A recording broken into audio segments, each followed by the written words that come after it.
Good afternoon, everyone, and welcome to Great Day, Connecticut. I'm Kara Sundlin. Scott Haney here. Today we are honoring Sandy Hook families. It was 10 years ago when 26 children and adults were killed inside their elementary school. Yeah, and today in Newtown, families are asking that reflection should be quiet and mostly private, but you can think about them and learn about the lives that were tragically lost and how their loved ones are carrying on. You can visit mysandyhookfamily.org. You can learn a lot more about the different charities, and we'll be sharing more throughout the day as well here on Channel 3. I know the memorial did open, though they have asked that people not flock to the memorial today. They want to, and we just had Jennifer Hubbard on the show just a couple days ago, and she's doing the groundbreaking on the Catherine Violet Hubbard Animal Sanctuary Facility. It's a $10 million facility, so that's happening today. Amazing. But just, you know, another way that people say is we can do those acts of kindness.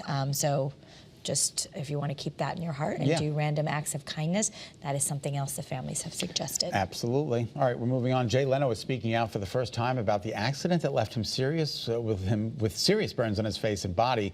Leno spoke with the Today Show's Hoda Kotb. The comedian is an avid car collector, Kara, and apparently he got gasoline on his face, then got too close to a pilot light. Yeah, he was trying to unclog a fuel line. But you know, it's hard to even think about this because you know it could have been so much worse. His face caught on fire. He suffered second and third degree burns. He spent 9 days in a burn unit. But he can joke about what happened. Right. I think it's pretty remarkable that he only spent 9 days in the burn unit. He's very lucky. I mean, that could have turned out a lot worse. And I know he has a huge car collection, but I mean, that's what Jay Leno does best, right? He kind of can make jokes about it and then show that he really came out in the world pretty quick after all that happened. Really quick. I was shocked at like how And even though he has some disfigurement, that'll probably hopefully lessen over time, but he looked great, I thought. I considering what he's been through. Hey, thanks for being my friend. Thank you for being my friend. I want to thank you.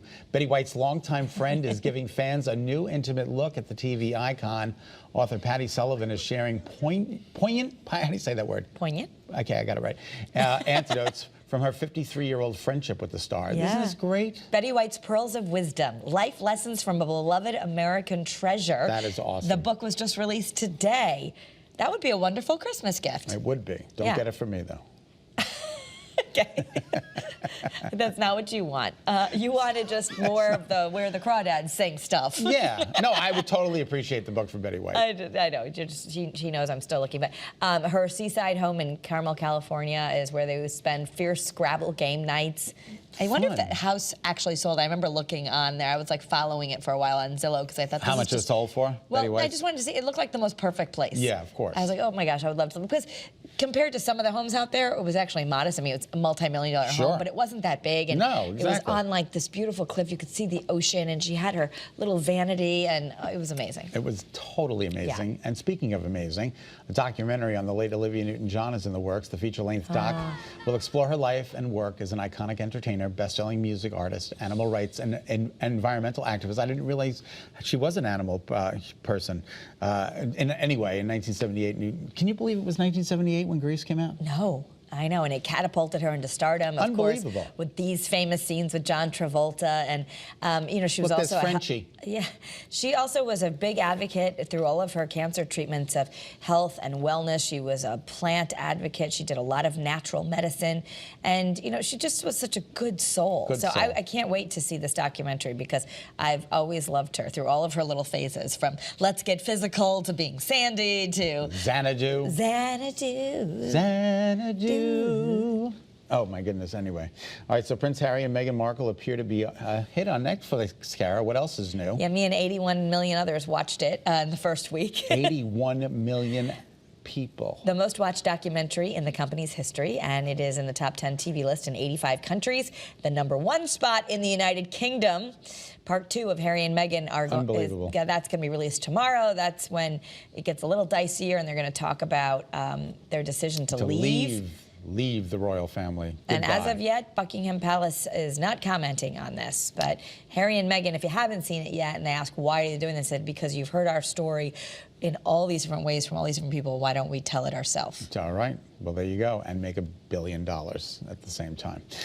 Speaking of the royals, Christmas is fast approaching, which means it's time for the unveiling of the annual holiday card from the Prince and Princess of Wales. Oh, look at that. Yeah, they're 3 children. Oh, my God, they're growing up. They're growing up. Oh, they're so cute. Look at them there. We've got George, who's 9, Princess Charlotte, 7, and Prince Louis, 4. And I don't know for sure if this was the case. Well, obviously not because she's in the picture, but I know that, like, for birthday pictures, Kate has always wanted to take the photographs herself. Yeah, so no. I don't know if it's I'm sure they had a super professional or how it is, but I know that's always been part of her thing, is that she kind of just wanted it to be, it does look like a more normal, casual family picture. Happy. I'm so happy for them. I really like them. So I hope they have a happy holiday. And if you can send a card to Channel 3, I would appreciate that as well. Okay. All right. Elon Musk, you know, it changes by the day, but he is no longer the world's richest man. He lost $120 billion this year. And Bernard Arnault, he is the wealthiest person. He's a Frenchman, and he's worth $188.6 billion. Could you imagine? We're talking billion. Yeah. B. Well, Elon Musk, his wealth is down $120 billion so far. This year Yeah. alone. Can you imagine losing $120 billion? He doesn't even know, though. I've read about him. He actually lives cash-free. He mortgages all of his properties and lives off the mortgages. Like, he owns all this money in stock, but he doesn't really ever cash it in. Like, he really just wants to be cashless. Really? Yeah. Unbelievable. So what did you say? He takes out mortgages? Yeah, like his properties, he runs mortgages on all the properties and I guess lives off that, and he doesn't touch his stock. And, like, I mean, he can do whatever he wants, right? But he really believes that the way to live in the future is beyond cash. Well, I wish I had a little cash to live beyond. Mm-hmm. Do you stink? No, I don't think so. But the question is, do you really need deodorant? Yes. The answer is yes. I do like my deodorant, but the whole habit of putting on deodorant every day is certainly a ritual for a lot of folks in this country. Yes. But they say it's really not a need or a health concern. It's really based on personal and cultural differences, not a necessity. It's not like flossing your teeth, where if you don't floss them, they might fall out. If you don't wear deodorant, nothing bad is going to happen to your body. Nothing bad is going to happen, except you might not get a date. You might not get a date. You might not have any friends. But nonetheless, despite the commonly accepted reasons why people wear deodorant, natural body odor isn't necessarily considered unpleasant by everyone. They do say that. I want to meet these people. Well, you know, they say that, especially in other countries where it's not such a big deal to do deodorant, like biologically, like, you know, the pheromones attract people. Okay. But I would rather just have, you know. I'd rather have a nice, clean like person. The cucumber scent or something. It's anything other than BO.